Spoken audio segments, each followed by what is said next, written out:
Un instante, una foto. Hemos venido aquí hoy a muchas cosas. Una época de cambios que devienen un cambio de época. A muchas cosas, a caminar, a marchar, a saltar, a cantar. Una frase, un sentimiento colectivo y las ganas de hablar de nosotros en nuestro idioma. Pero entre tantas cosas de las que hoy hemos venido a hacer aquí a Mar del Plata hoy, nuestros problemas, nuestras soluciones, nuestra América adulta y soberana. Y cada uno de nosotros trajo una pala. Un fantasma recorre Europa y el mundo entero. Una pala de enterrador. Un continente que expone a la faz del mundo entero sus conceptos, sus fines, sus aspiraciones. Y una frase que lo resume todo. Porque aquí en Mar del Plata, gritada en el lugar indicado, está la tumba del Alca. En el momento exacto. Vamos a decirlo. Alca, Alca, al carajo. A partir de este momento, Alca, Alca, al carajo. Las fronteras se abren y la patria se agranda. Esto es Al Carajo. Noticias, política y cultura de América. Esto es Al Carajo.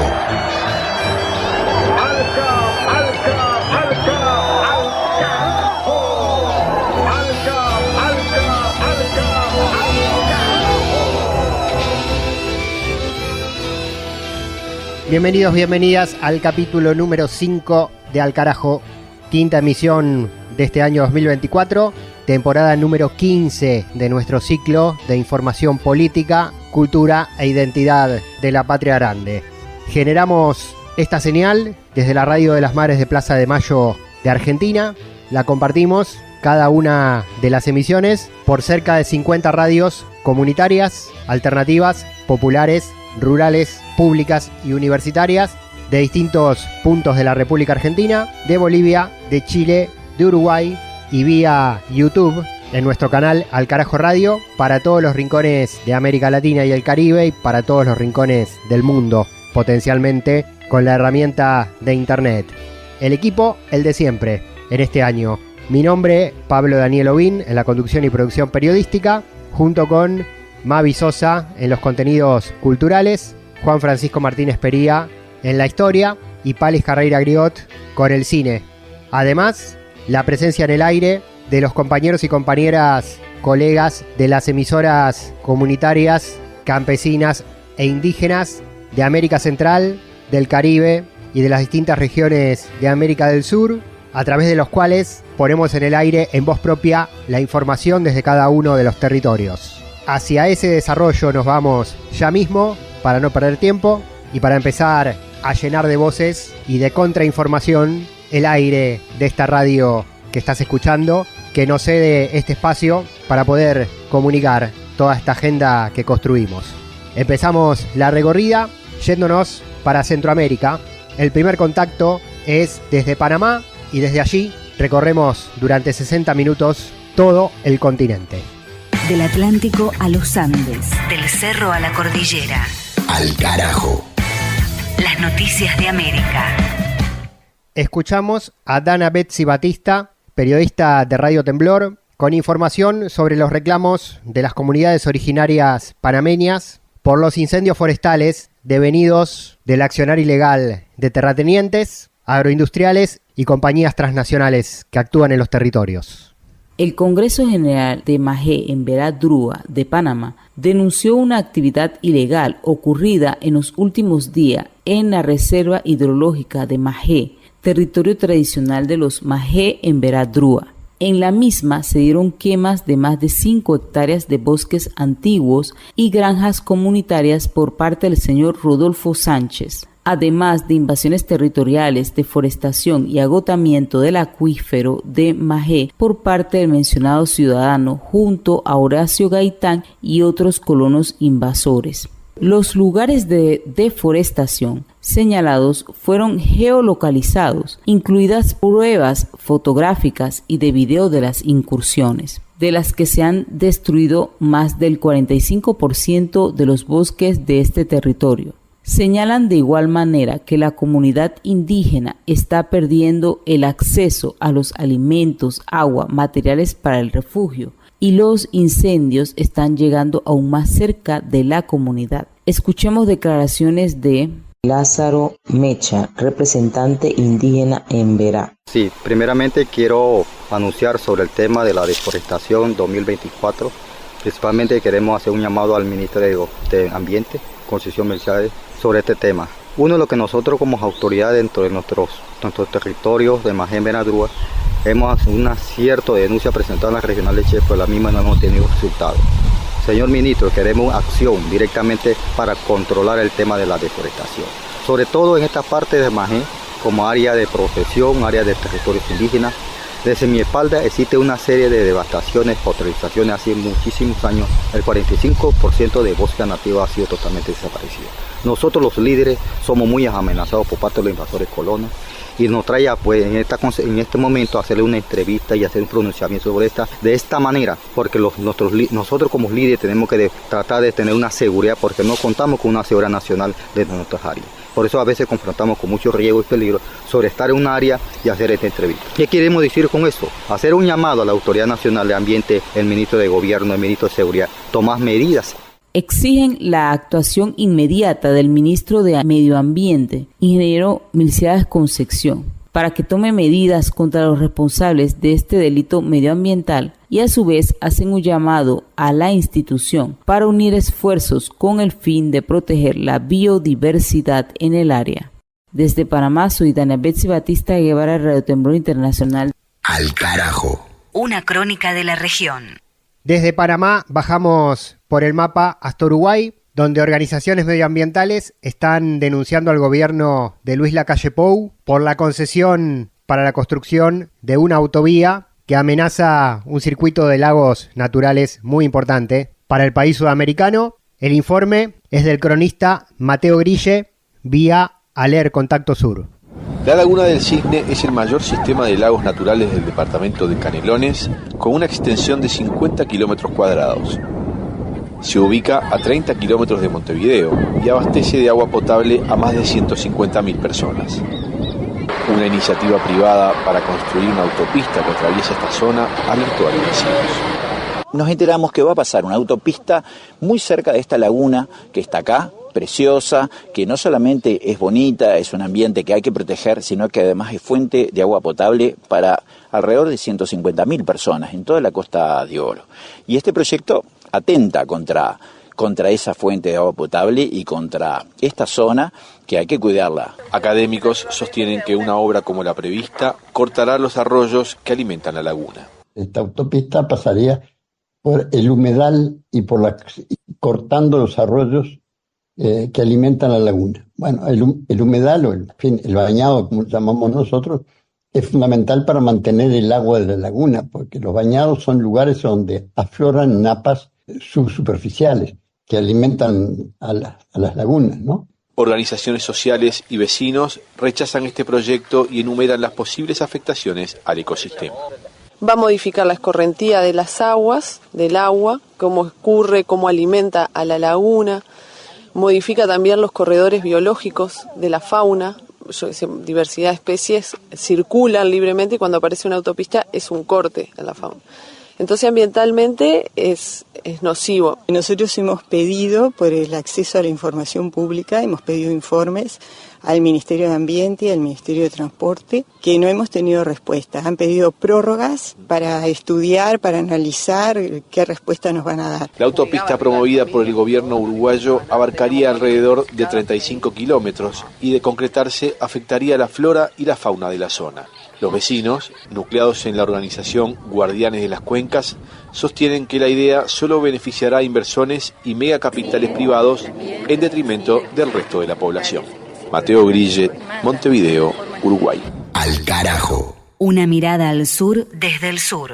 Y completamos esta primera vuelta de reportes informativos desde todos los puntos del continente, desde Brasil, donde el movimiento campesino le puso un freno a un megaproyecto hidroeléctrico de capitales extranjerizados, consiguiendo un importante precedente con un fallo judicial que puede proyectarse a otras luchas ambientales en el país. La información en Al Carajo, vía Edilberto Sena, corresponsal de la red de noticias panamazónica de Brasil. Lo escuchamos en Al Carajo desde el territorio. De pronto, uma boa notícia em la Amazônia. A Secretaria de Meio Ambiente do Estado de Mato Grosso puso fim à licença ambiental do projeto hidroelétrico Castanheira, em el Rio Arinos, braço do Rio Bacia de Juruena. O processo de concessão de licenças ha sido arquivado, lo que significa que, por agora, é o maior projeto hidroelétrico em la cuenca do Rio Juruena, em Mato Grosso, não pode seguir adelante.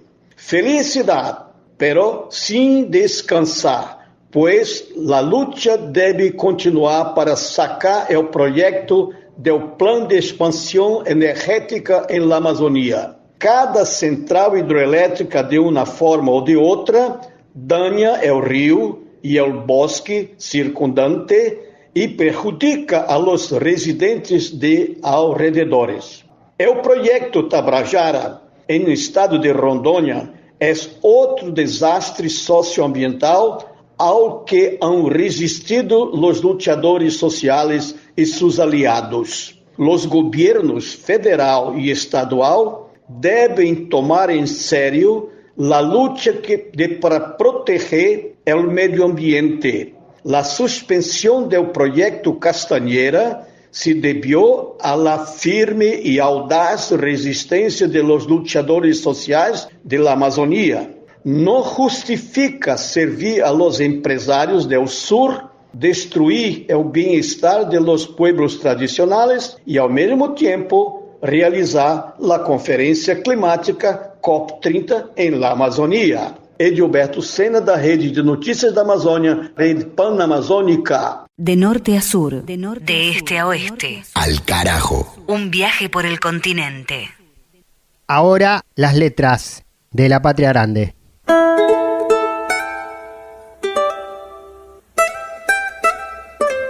Libro 1, 100 años de soledad, de Gabriel García Márquez.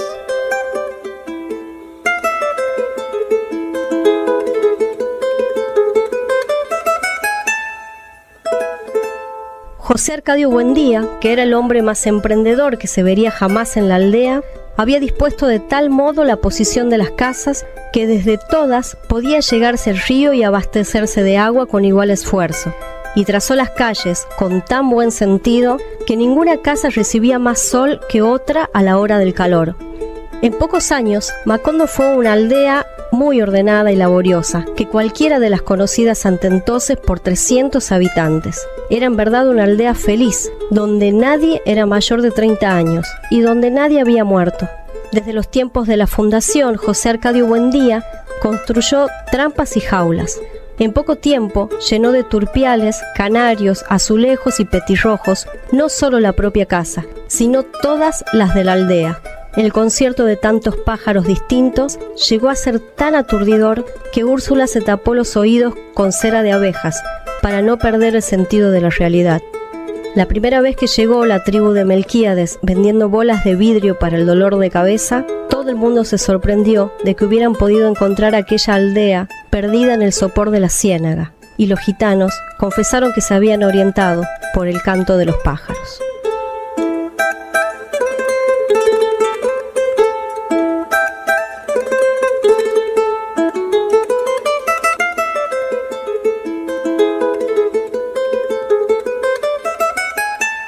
Las luchas políticas, las luchas sociales de la región tienen su lugar.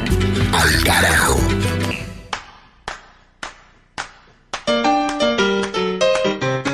Ya pasaron las noticias directamente desde los territorios, en conexión con las radios comunitarias del continente. Pasó la lectura, 100 años de soledad, en la voz de nuestra compañera Mavi Sosa. Y ahora la historia, en Al Carajo, con Juan Francisco Martínez Pería, nuestro compañero, docente, historiador del Centro Cultural de la Cooperación de Argentina, de la Universidad Nacional de las Madres de Plaza de Mayo y de la Educación Pública Latinoamericana. Compañero, ¿qué tal? Bueno, Pablo, una gran alegría estar nuevamente en el programa. Un saludo para vos y para toda la audiencia. Lo mismo. Bueno, aprovechamos la cuestión temporal, atravesando la semana del 2 de abril y de la conmemoración de la Guerra de las Malvinas en la República Argentina, con actos y con una lucha contra el olvido también y la desmalvinización, en el marco de esa presencia británica en el continente, porque Malvinas es una cabeza de playa del Imperio Británico en América Latina y así lo tenemos que leer en toda la región. No es solo una causa nacional argentina, sino una causa latinoamericana, ¿no? Sí, coincido plenamente, Pablo, con lo que vos decís. Justamente uno de los esfuerzos más grandes que hizo el gobierno de Cristina Fernández de Kirchner en la Argentina fue regionalizar e incluso globalizar fuertemente la causa Malvinas, sumando también el apoyo de países de África y de Asia, que me parece fundamental porque la historia del Imperio Británico es una historia global, no es una historia solamente en América Latina. Algo que me parece también muy importante son las discusiones, ¿no?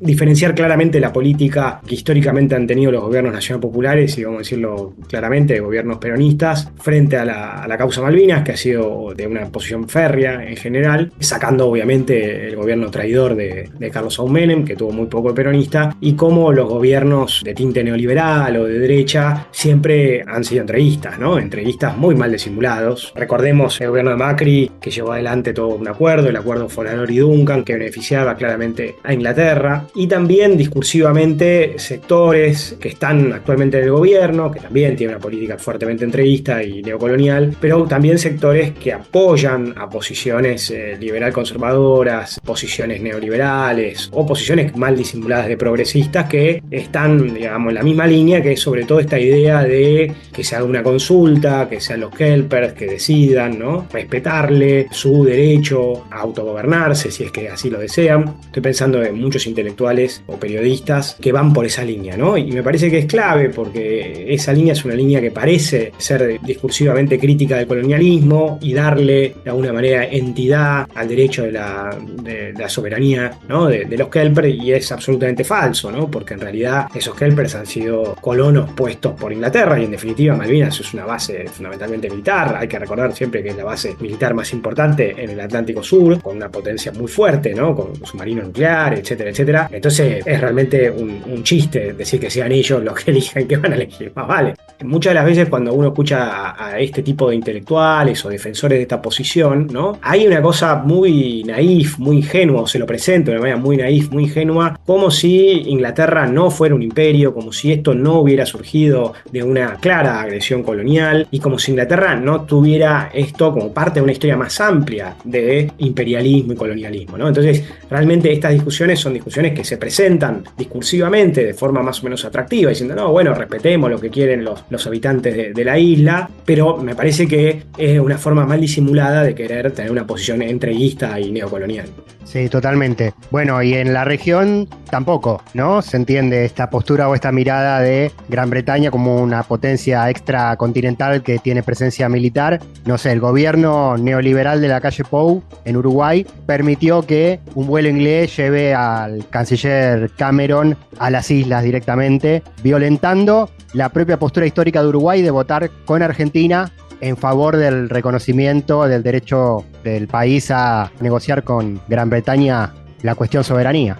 Sí, lamentablemente, obviamente hay que decirlo, también el rol del gobierno militar de Pinochet, digamos, durante la guerra de Malvinas, fue absolutamente entreguista, negativo, y obviamente esto, digo, no nos debería sorprender si los propios gobiernos neoliberales y entreguistas de la Argentina han sido los que han permitido esto. Bueno, ¿qué podemos esperar de otros gobiernos entreguistas y élites oligárquicas y neoliberales de otros países? Menos que menos, ¿no? Me parece fundamental entender los sucesos de Malvinas en un contexto más amplio, ¿no? En una política más amplia. Yo siempre doy el ejemplo, ¿no? del gobierno de Macri y sobre todo en la época de Patricia Bullrich como ministra, ¿no? Que el enemigo principal, digo, se había formulado el discurso que formulaba Patricia Bullrich, era que los mapuches eran enemigos, ¿no? Eran enemigos de la patria, ¿no? Este nacionalismo berreta, falso, en un discurso fuertemente antipopular y antiindígena y antiamericano, diciendo que los mapuches son enemigos de la patria, pero los ingleses no, ¿no? Los ingleses son socios, hay que integrarse al mundo, hay que tratarlos positivamente, los ingleses, los yanquis, digamos, ¿no? Las potencias, y esta contradicción es la contradicción histórica, está la paradoja histórica de nuestras élites, ¿no? Que son fuertes con los débiles, son fuertes hacia adentro y débiles hacia afuera, ¿no? Permanentemente esa es lamentablemente la historia de nuestra región y la historia del Imperio Británico, ¿no? En América Latina. Me parece que es clave, insisto con esto, para no tener una mirada naif de Inglaterra o de las relaciones entre Argentina e Inglaterra, y para poder insistir en cuán global es la causa Malvinas, hay que insistir que es parte de un armado global. Vuelvo a insistir con esto, parte de un amplio armado global que tuvo Inglaterra. Inglaterra no fue cualquier país. No podemos hablar de relaciones entre países como si fueran igualitarias. Ni siquiera estamos hablando de un conflicto como el de Bolivia y Chile, por ejemplo, que mal uno puede decir que tienen estatus similares dentro de la geopolítica internacional. No hay relaciones de paridad. Acá estamos hablando de el principal imperio del mundo y un país periférico, digamos, con enormes dificultades socioeconómicas y políticas, donde Inglaterra ha sido el principal imperio del mundo y conquistó gran parte del mundo, digamos, no en términos metafóricos, o sea, absolutamente reales, y eso siempre hay que tenerlo sobre la mesa, ¿no? Pienso los regalos que hacía Guido Di Tella, ¿no? ¿Te acordás que regalaba peluches? No, una cosa escandalosa, una falta de respeto total a lo que fue la guerra, a lo que son los veteranos, a lo que significó esa herida y a lo que significa esa causa. Sí, ositos Winnie Pooh regalaba el canciller de Menem a los isleños para, entre comillas, seducirlos. Y el Imperio Británico hoy, la historia, bueno, siempre vale repasarla, pero como bien decís, es muy largo y son siglos de penetración inglesa, británica, en los 5 continentes. El presente del Imperio Británico, no solo frente a Malvinas, sino frente a las colonias restantes que quedan en América y en el resto del mundo. Me parece que obviamente siempre la idea es historizar, entonces retomar la historia, aunque sea brevemente, es fundamental para poder entender qué rol jugó Malvinas, ¿no? Históricamente, y cuál fue la relación de Inglaterra frente a América Latina y al Caribe, ¿no? Inglaterra se expande en el siglo XVII, ¿no? Fundamentalmente en el siglo XVII. Otra cosa muy importante es la expansión sobre Irlanda, ¿no? Que se da en paralelo. Irlanda es una colonia británica en Europa, ¿no? Y el trato hacia Irlanda ha sido también un trato absolutamente genocida. Después nosotros tenemos la expansión en Norteamérica, ¿no? En lo que después derivó en Estados Unidos, y tenemos la expansión en el Caribe. Todo esto ocurre en el siglo XVII. Y algo me parece muy importante, Pablo, es que es el momento, digamos, donde supuestamente Inglaterra comienza un momento de proceso de liberalización interna, ¿no? Porque es muy paradójico cómo sistemáticamente Inglaterra ha sido asociada con la idea de modernidad, con la idea de libertad, ¿no? Con esta idea de una monarquía liberal. La Ilustración en su momento fue muy celebradora de Inglaterra, y sigue habiendo esta idea de Inglaterra como la modernidad, como la revolución industrial, como la libertad. Y entonces decía, en el siglo XVII tenemos la primera expansión, tenemos la intervención de Inglaterra en el tráfico esclavista en el siglo XVII, el siglo XVIII, y también el comienzo de la expansión en la India. O sea, Inglaterra en el siglo XVII se va a la misma vez que hay una cosa que llamó la Revolución Gloriosa en Inglaterra, donde hay un proceso de monarquía liberal. Inglaterra se expande en América, en África y particularmente también en la India, ¿no? Ese momento es un momento muy importante porque es un momento en el cual Inglaterra logra, a través del tráfico esclavista, a través del trabajo esclavo y a través del colonialismo, un gran desarrollo capitalista, ¿no? Generalmente en el relato más tradicional Inglaterra tiene su desarrollo capitalista interno, Europa, y hay autores como Eric Williams, ¿no? Que escribió un libro muy importante que recomendamos, se llama Capitalismo y Esclavitud. Eric Williams es un autor afrodescendiente de Trinidad y Tobago, el padre de la patria de Trinidad y Tobago, que muestra en este libro cómo ese combo de colonialismo, esclavitud, tráfico esclavista es clave para el desarrollo industrial. Esto es muy importante para entender de dónde viene esta riqueza de Inglaterra, ¿no? De dónde viene la riqueza de Europa. Y sin embargo hay un momento de quiebre en el siglo XVII con la pérdida de Estados Unidos, ¿no? Con la independencia de Estados Unidos va a haber un momento donde Inglaterra no va a tener una gran expansión colonial en términos territoriales, ¿no? Y ese momento es clave para nuestra historia porque a fines del siglo XVIII Inglaterra controla islas del Caribe que son muy valiosas, controla también algunos enclaves en África, controla algunos enclaves en India, pero no es un gran imperio territorial. Sin embargo, gracias a la Revolución Industrial, se va a convertir con el discurso de la libertad, con el discurso del libre comercio, con toda esta cosa, toda esta bola, se va a convertir en un imperio informal, ¿no? En un imperio que va a dominar con lógicas neocoloniales, sobre todo América Latina. Me parece que esto es muy importante, porque además de la diferencia con Estados Unidos, por ejemplo, Estados Unidos entró tirando tiros de manera muy agresiva, y en cambio Inglaterra lo hizo con tratados comerciales, con empréstitos, y después en la mitad del siglo XIX con una fuerte intervención en términos de inversiones extranjeras, ¿no? Recordemos que los ferrocarriles, los puertos, parte de la minería, los bancos, las finanzas, los empréstitos, las comunicaciones, todo eso en América Latina va a ser en un momento inglés, y en países como la Argentina, Uruguay, mucho más todavía, con mucha más fuerza, en un acuerdo neocolonial. Ahí hay algo muy importante, pero principal siempre mencionar a George Canning. George Canning fue de alguna manera uno de los que visualizó esta nueva lógica neocolonial, donde él habla justamente él dice, la América española es libre, si hacemos las cosas bien va a ser comercialmente británica. Y esto fue posible, Pablo, y esto es muy importante vincular lo que estábamos hablando antes con el pasado, por la mentalidad neocolonial de las élites. Las élites admiraban a Inglaterra, querían ser como Inglaterra, veían a Inglaterra como un faro de la civilización, el progreso y la libertad, y rechazaban su propia identidad, rechazaban su propio pueblo. Y entonces así es como se logra esa imposición. En el marco de eso se da la invasión de Malvinas, que es uno de los pocos casos. O sea, Inglaterra no tuvo una política agresiva en términos militares, en ese momento me refiero, sacando la conquista del Caribe, sacando a Estados Unidos, digo, en ese momento no tiene una política tan agresiva, sacando la vuelta de obligado, sacando el bloqueo anglo-francés y sacando Malvinas, que claro, Malvinas y otros enclaves en el mundo atlántico se tornan clave para poder controlar los mares, ¿no? Inglaterra, como otros imperios, no era un imperio inicialmente tan territorial, sino fundamentalmente comercial, capitalista y marítimo, ¿no? Si la mayoría del planeta es mar y vos controlás el mar, bueno, tenés la mayoría del poder. Y eso es lo que se aviva a Inglaterra siguiendo ejemplos previos, ojo, no es que lo inventaron ellos. Y los propios Estados Unidos también, hoy por hoy Estados Unidos sigue claramente ese modelo británico. Esto fue incluso explícito, quiero decir, hubo un teórico, un almirante llamado Alfred Mahan y el propio Roosevelt, el primer Roosevelt, son gente que se da cuenta claramente de que el camino es con una marina importante, por eso escuchamos hablar tanto de los Marines. Los Marines son infantes de marina, ¿no? Entonces, las Malvinas caen en la volteada en 1833 como parte de un esquema planetario, ¿no? de necesidad de bases militares y bases comerciales. Pero Inglaterra, en la segunda mitad del siglo XIX, sobre todo a fines del siglo XIX, tiene una enorme expansión imperial, ¿no? Bueno, antes de esto hay que sumarle Australia, ¿no? A fines del siglo XVIII, pero sobre todo en la segunda mitad del siglo XIX, Inglaterra empieza, digamos, como un juego de ajedrez con una enorme expansión territorial, sobre todo en la India, que se va a convertir en la joya de la corona, en el Pacífico, en Oriente, en África, ¿no? Controlando África Occidental, África Oriental, Sudáfrica, expandiéndose en Sudáfrica también, en Medio Oriente, ¿no? Entonces, fines del siglo XIX, comienzo del siglo XX, Inglaterra se convierte en el imperio más grande de la historia, ¿está bien? Que controlaba millones y millones de personas y que controlaba un cuarto de la población y del territorio global, ¿no? Esto me parece, insisto, muy importante para entender cómo se da esa emergencia de Malvinas como colonia, insistir que Malvinas es una colonia. Paradójicamente, mira, en la Primera Guerra Mundial, Inglaterra se expandió después de la Primera Guerra Mundial porque adquirió colonias alemanas en África y adquirió colonias alemanas en Asia y particularmente en Medio Oriente.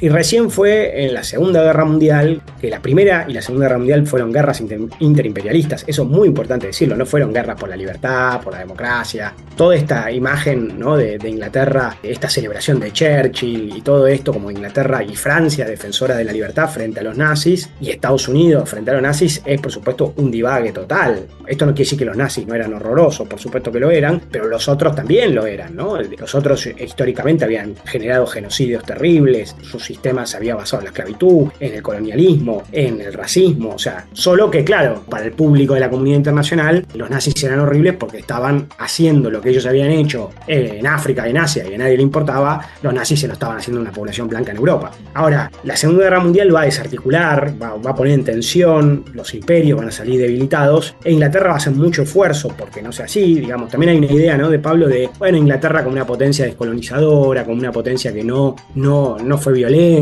que hizo todo lo posible por, bueno, ¿no? dejar que cuando las colonias quisieran convertirse en libres, bueno, entregar la libertad. No, eso es mentira. Inglaterra después de la Segunda Guerra Mundial, incluso en un gobierno laborista, ¿no? Y que recordemos que Churchill después de la guerra pierde las elecciones. En 1945 hay elecciones y Churchill y los Tories pierden las elecciones y gana Attlee, que era un líder laborista, que había generado bastante esperanzas y obviamente su gobierno no solamente fue un gobierno que mantuvo el colonialismo en gran medida, sino que incluso lo reforzó. Sí, Inglaterra perdió algunas colonias ahí, algunas colonias de Asia, Birmania, por ejemplo, obviamente la India, que era lo más importante, pero en la India se fueron dejando un desastre, ¿no? La partición de India y Pakistán, y en África y en gran parte de Asia, pero sobre todo en África, hicieron todo lo posible por sostenerlo. También hay que recordar algo muy importante, que es que esa descolonización que se fue dando de manera muy paulatina y con mucha violencia en algunos lugares, como en Kenia, por ejemplo, no derivó, por supuesto, en un fin total del imperio. Inglaterra tuvo que aceptar el fin del imperio de alguna manera, o sea, del imperio así a gran escala, porque ya no podía sostenerlo, pero lo reconvirtió en el Commonwealth, ¿no? Lo reconvirtió con esta comunidad de naciones que reconocen a la reina, y lo continuó con políticas neocoloniales en términos económicos y estableciendo una relación de asociación con Estados Unidos, ¿no? Un caso muy particular de un ex imperio asociándose a una ex colonia para tener lógicas imperialistas a nivel global. Hay que recordar también que Inglaterra no solamente tiene Malvinas, tiene otros enclaves como Gibraltar, por dar un ejemplo, que no es cualquier ejemplo, ¿está bien? O recordar las islas del Caribe que siguen siendo inglesas. E Inglaterra, por supuesto, reconvirtió su imperio en términos neocoloniales, en términos económicos y asociándose a Estados Unidos. Y Malvinas no es algo más, fue muy importante históricamente, fue muy importante la guerra de Malvinas para Thatcher, salvó de alguna manera el gobierno de Thatcher, ¿no? Le dio una causa nacional a Inglaterra. Y el Brexit, por ejemplo, el Brexit también se hizo en base a este discurso de recuperación de la gloria nacional, ¿no? De alejarse de Europa, ¿no? De la dominación de Europa por parte de, sobre todo, Alemania, y lograr ese legado. Me parece que es muy importante poner a Malvinas en ese contexto siempre más amplio. Y en ese lugar lo ponemos y reiteramos, aprovechando estas horas y estos días, atravesando la semana del 2 de abril, le damos clave latinoamericana y esa caída del imperio británico que viene así de a poquito a lo largo de las décadas, en algún momento ojalá termine con la recuperación de la soberanía argentina de esas islas, de ese archipiélago del Atlántico Sur tan importante. Bueno, además de lo geopolítico, riquezas naturales, petróleo, pesca y un montón de cuestiones que también explican por qué unos son ricos y otros son pobres, ¿no? Desde ya, por supuesto. A mí lo que me sorprende es la inocencia, la ingenuidad, por lo menos discursiva, no sé si lo hacen porque les pagan, de cierta intelectualidad, ¿no? Que habla de estas cosas olvidándose, ¿no? De los intereses geopolíticos, olvidándose de los intereses económicos y creyendo que uno tiene un imperio porque tiene buena onda, no sé, porque le pinta, porque no sé, es muy ridículo, ¿no? No se puede estudiar la historia pensando que son relaciones, digamos, entre iguales y pensando que son relaciones de cariño y que no hay ningún interés atrás. Una cosa, para cerrar un poco, Pablo, que me parece muy importante, que tiene que ver con esto de la legitimidad que logró Thatcher con la guerra de Malvinas, es que históricamente tanto los gobiernos más conservadores, ¿no? De los Tories, como los gobiernos laboristas, en general han legitimado el colonialismo. La izquierda europea, digamos, sobre todo la izquierda más moderada, históricamente en Europa en general han legitimado el colonialismo, lo han continuado, le han intentado lavar un poco la cara, pero no han sido antiimperialistas verdaderamente. De hecho, es muy impresionante, Pablo, muchos de los que estaban en la oposición a los Tories, que eran críticos del colonialismo, en 1945, cuando tomaron el poder, hicieron lo mismo o incluso en algunos casos peores. Tony Blair, por ejemplo, ¿no? Tony Blair, cuando fue primer ministro, se suponía tercera vía, progresismo, no sé qué, y Tony Blair legitimó y participó de la guerra de Irak, ¿no? Recordemos las invasiones de Irak, de Afganistán, asociándose directamente a Bush hijo. La otra cosa que me parece muy importante es que en Inglaterra existe una bibliografía muy amplia, muy amplia, que sigue legitimando el colonialismo, sigue planteando que la expansión colonial británica fue positiva, fue civilizadora, fue modernizadora, que Inglaterra cambió la cara del mundo, que llegó la democracia, y que el imperio británico no fue un imperio violento. Fue un imperio de asociación, un imperio de igualdad, un imperio de democracia, que si tuvo algunos dramas, que los tuvo, según ellos, admiten, fue más bien de un sacado. No había una violencia sistemática, sino que había un sacadito. Por ejemplo, hay una masacre muy conocida en la India, ¿no? En la época de la lucha anticolonial. Bueno, esa masacre, que fue terrible, fue un tipo, un loco, un militar loco, pero que Inglaterra en general promovió democracia, libertad, el gobierno parlamentario, el capitalismo. Ese discurso no es un discurso menor, digamos, no es un discurso que lo sostienen algunos con cierto temor o cierta vergüenza, sino que es un discurso muy hegemónico. Hay un autor que se llama Neil Ferguson, que tiene un libro que se llama Imperio, tiene dos libros sobre esto, uno se llama Imperio y el otro se llama Civilización, donde justamente hace una fuerte reivindicación del imperio británico. Y este Neil Ferguson, que actualmente es profesor en la Universidad de Harvard, tuvo una serie de televisión se llamaba Imperio, celebrando abiertamente el imperio, digamos, celebrándolo abiertamente, y tuvo una enorme audiencia. Las encuestas en Inglaterra siguen dando que la mayoría de la población cree que el imperio fue algo positivo, y eso me parece clave porque, de vuelta, los nazis tienen una imagen terrible y absolutamente negativa, y bien ganada la tienen, desde ya, pero Inglaterra, Francia, que han cometido crímenes brutales de magnitud similar, pensemos, no sé, por ejemplo, genocidios totales en parte de lo que actualmente es Estados Unidos, en parte de lo que actualmente es el Caribe, en África, en Asia, en Australia, en Tasmania. Bueno, y esa gente no solamente no paga ningún plato ni nada, sino que encima lo anda reivindicando abiertamente. En esa historia, en ese marco, hay que poner, obviamente, la historia de Malvinas. Contra esa historia universal oficial, este humilde programa latinoamericano al carajo. Bueno, y decimos Malvinas argentinas, Malvinas latinoamericanas. Juan Francisco Martínez Pería, historiador de cabecera de este programa, muchas gracias como siempre. Gracias a vos, Pablo, es una alegría siempre estar en el programa. Un saludo para vos y para toda la audiencia, nos vemos la semana que viene. Seguimos en Al Carajo recorriendo la patria grande.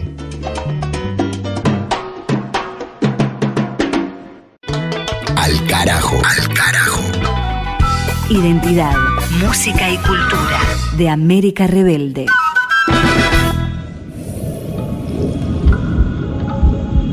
Espacio para la cultura latinoamericana, ahora en Al Carajo, a través del cine, nuestro cine, producido en la región. Mira y recomienda Palis Carreira Griot. ¿Qué tal, compañera? ¿Para dónde vamos? Hola Pablo, compañero, y a las audiencias de Al Carajo en todo el continente. En esta oportunidad nos vamos para Uruguay con la película Belmonte. Muy interesante, Belmonte, muy interesante. Esta película está dirigida y guionada por Federico Beiro y cuenta la historia de Javier Belmonte, que es un artista cuarentón. Sus obras retratan al ser humano, a los pliegues y a las diferentes actitudes que estos humanos tienen. Pa, ¿por qué siempre dibujas hombres desnudos? Tiene una hija de 9 años, está separado y las mujeres caen rendidas a sus pies sin que él haga mucho para lograrlo. Te van a llamar de la imprenta por unos bocetos para el catálogo. Viejo. Javi. Marcelo. En la cámara. ¿Me lo depositas en tu cuenta? ¿Pero vendiste el auto? En su trayectoria, en su trabajo, el Museo de Artes Visuales de Montevideo le va a dedicar una muestra de pintura y él está un poco preparando eso, pero a la vez está pensando en otras cosas, en los cambios que se vienen para su familia, porque su ex esposa está embarazado de su nueva pareja y además se divide su cabeza entre las demandas del arte y su familia, sus padres, su hermano y todo lo que va conformando esta vida de Javier Belmonte. ¿Qué es? Y es como un diálogo interior, como si fuesen dos hermanos peleándose. No me gusta. ¿No te gusta? Porque vos no sos tan malo, papá. Entre todos los temas que circulan en su cabeza está la preocupación de que su hija, cuando nazca su nuevo hermano, por ahí no pase tanto tiempo con él como ahora. Él además no cree en el amor, no cree que pueda existir algo llamado carrera. La realidad es que no tiene muchas ambiciones. No está terminado, me parece. De eso se trata Belmonte, una película chiquita pero súper interesante. Una situación que seguramente mucha gente pasa, no solo hombres, mujeres, llegar a ciertas edades en las que por ahí no sabes para dónde arrancar, no sabes para dónde ir. Y se transmite muy bien ese clima durante toda la película, dura 1 hora y cuarto. Esta película del 2018 uruguaya, dirigida por Federico Beiro. No quiero conocer a nadie. ¿Para qué quiero conocer a alguien? ¿No querés volver a enamorarte? Belmonte es la película uruguaya recomendada. La pueden encontrar en todas las plataformas que andan dando vueltas por el mundo. Palis Carreira Griot y el cine latinoamericano en Al Carajo. Y de la banda de sonido de esta película participan varios compositores y músicos locales de amplia trayectoria. Entre ellos, el gran Leo Masliga.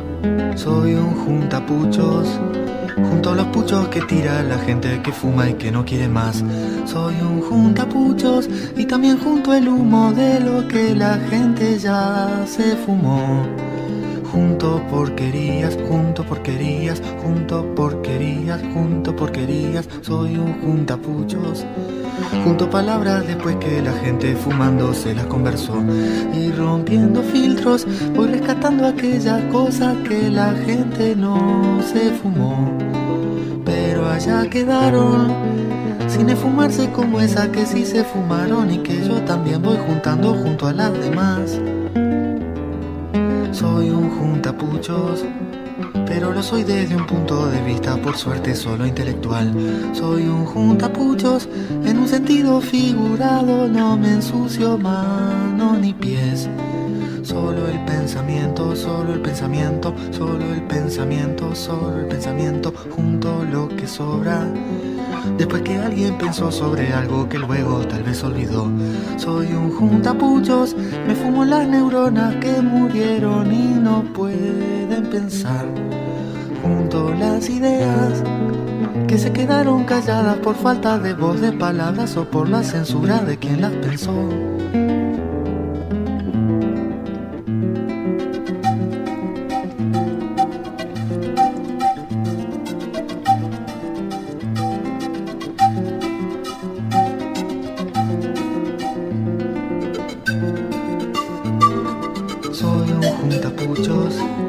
Hago canciones con resto de acordes usados que no sirven más. Soy un juntapuchos y esas canciones que compongo con los puchos de las demás son un buen negocio, son un buen negocio, son un buen negocio, son un buen negocio, porque las registro a nombre mío y no pueden decirme que es plagio por solo un compás.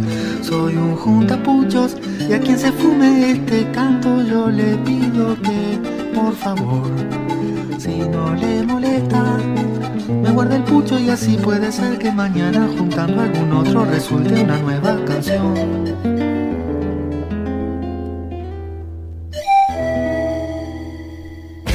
Ni tratados de libre expoliación, ni tratados como incapaces.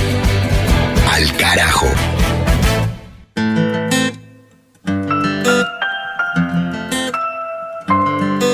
Le agradecemos a nuestra compañera Palis por llevarnos al cine con la filmografía latinoamericana desde Uruguay en esta oportunidad.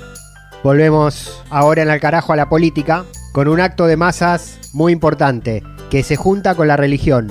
Más que ninguna otra peregrinación en América Latina, la que vamos a reseñar excede totalmente los límites de la fe y de las creencias, en este caso del catolicismo, pero podría aplicar a cualquier religión, porque se trata de la devoción por un hombre, sacerdote, latinoamericano, que fue un rebelde y un revolucionario, rompiendo incluso los mandatos de la propia institución religiosa salvadoreña y vaticana, rebelándose contra una dictadura militar genocida y jugándose la vida para proteger al pueblo, a los trabajadores, a los campesinos, a los indígenas, a los y las estudiantes que eran perseguidos por ese gobierno de facto, y también a los guerrilleros que luchaban contra los usurpadores del poder durante la década de los 70 y de los 80. Se trata de Oscar Arnulfo Romero, quien encontró la muerte como arzobispo metropolitano de San Salvador, la capital de El Salvador,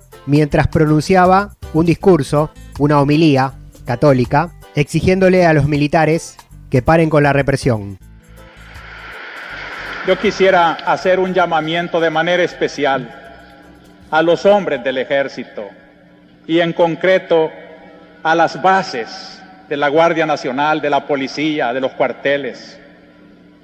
Hermanos, son de nuestro mismo pueblo, matan a sus mismos hermanos campesinos y ante una orden de matar que dé un hombre, debe de prevalecer la ley de Dios que dice no matar. El pasado 24 de marzo fue el aniversario número 44 del crimen de lesa humanidad en su contra. Y en El Salvador, actualmente gobernado por Nayib Bukele, con una postura que en algunas variables se vincula con la derecha, la misma derecha que asesinó a Monseñor Romero, y con un gran apoyo popular, el actual presidente. Sin embargo, igual que pasa en otros países de nuestra región, y ya que nos remitimos a la fecha del 24 de marzo, pasó en Argentina con la gran movilización en el aniversario del golpe de Estado para decir nunca más. En El Salvador también, las masas populares salieron a recordar la figura de Monseñor Romero. Ningún soldado está obligado a obedecer una orden contra la ley de Dios. Esta es la homilía, el último discurso brindado en la Catedral Metropolitana de San Salvador, que le costó la vida al sacerdote del pueblo. Una ley inmoral, nadie tiene que cumplirla.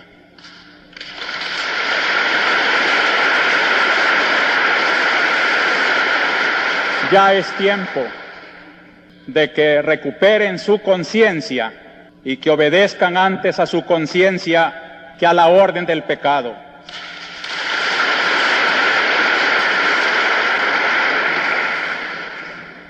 La Iglesia, defensora de los derechos de Dios, de la ley de Dios, de la dignidad humana, de la persona, no puede quedarse callada ante tanta abominación. Queremos que el gobierno tome en serio que de nada sirven las reformas si van teñidas con tanta sangre.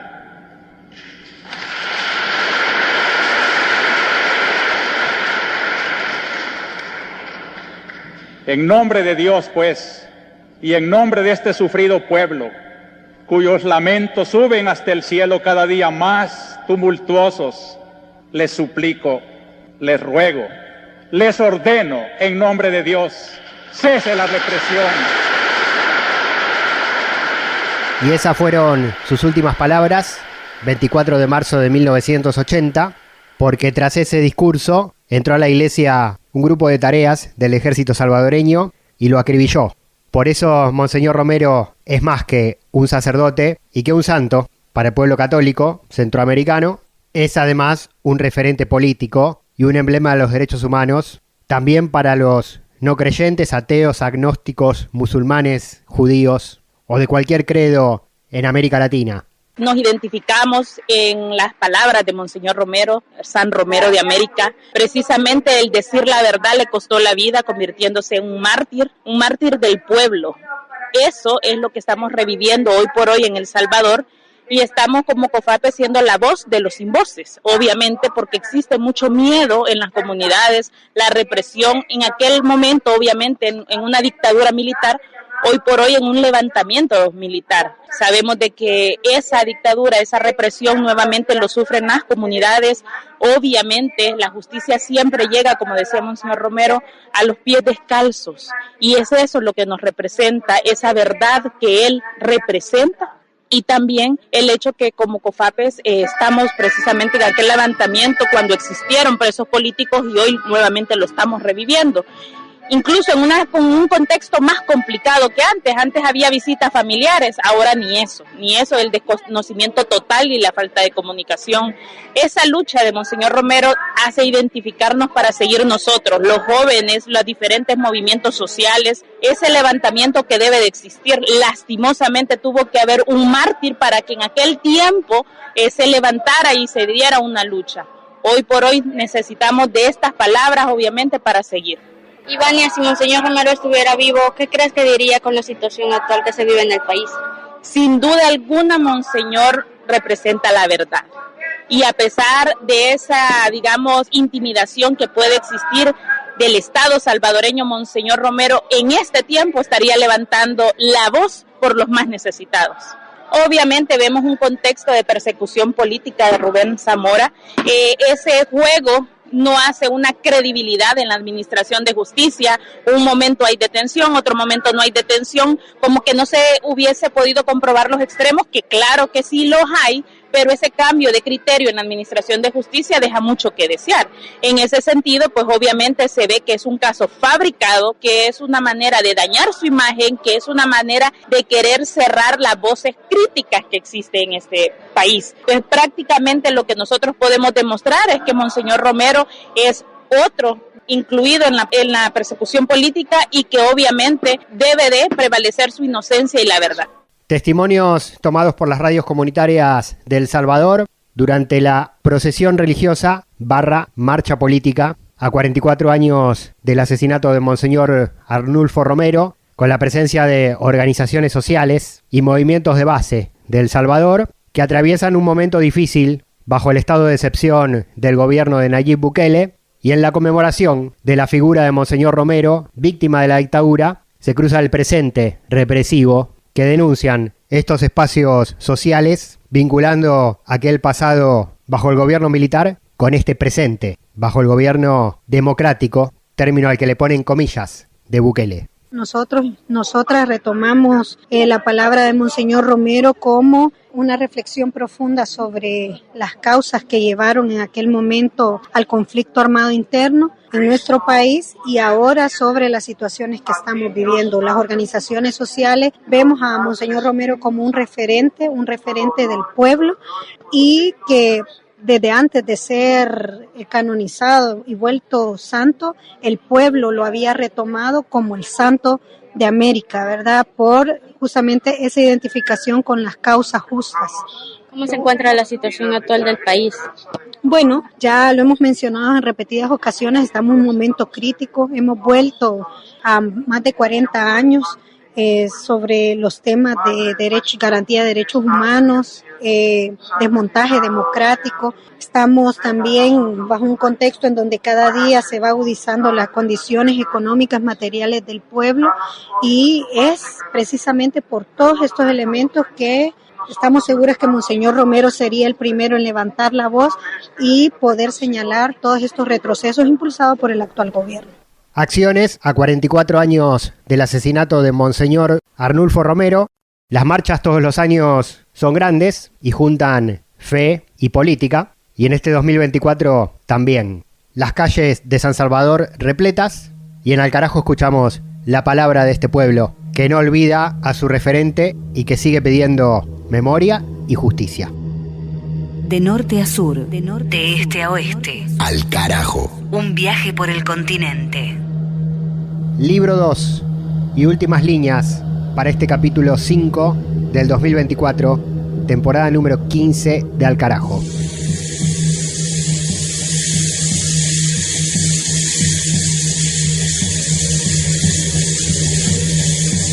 Nacha le secaba con su delantal las lágrimas que rodaban por la cara de Tita y le decía: ya, mi niña, ya vamos a terminar. Pero se tardaron más de lo acostumbrado, pues la masa no podía espesar debido a las lágrimas de Tita. Y así, abrazadas, permanecieron llorando hasta que a Tita no le quedaron más lágrimas en los ojos. Entonces lloró en seco, y dicen que eso duele más, como el parto seco. Pero al menos no seguía mojando la masa del pastel, pudiendo continuar con el paso siguiente, que es el del relleno.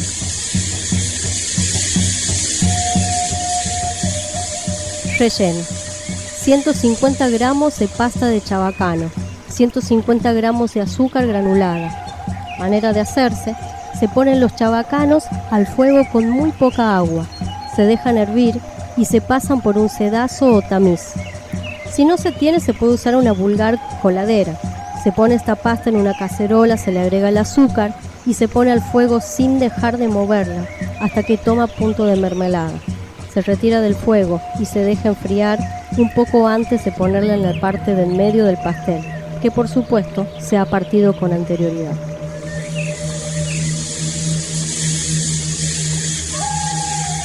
Aquí se queda la clara, la entrañable transparencia de tu querida presencia, comandante Che Guevara.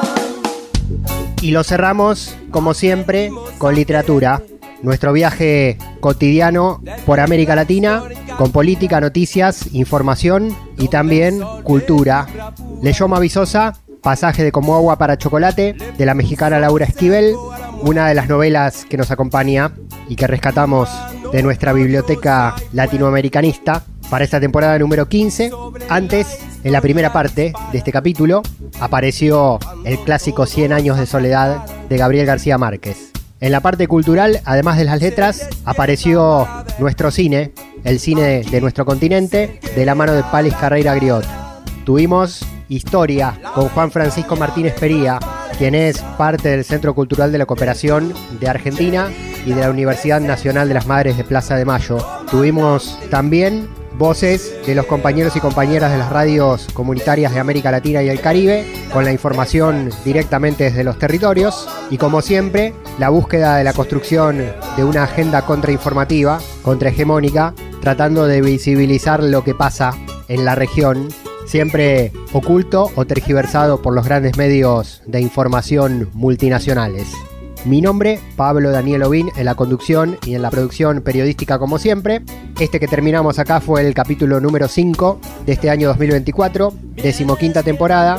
Generamos todo este contenido político, social y cultural desde la Radio de las Madres de Plaza de Mayo de Buenos Aires y lo reproducimos en cerca de medio centenar de radios comunitarias, populares, alternativas, rurales, públicas y universitarias de Argentina, de Bolivia, de Chile, de Uruguay y también a través de nuestro canal de YouTube, Al Carajo Radio, para todos los rincones del planeta Tierra. Nos despedimos hasta la próxima. Esto fue Al Carajo. Nos volvemos a encontrar muy pronto para seguir poniéndole voz, música y paisajes radiales a la patria grande.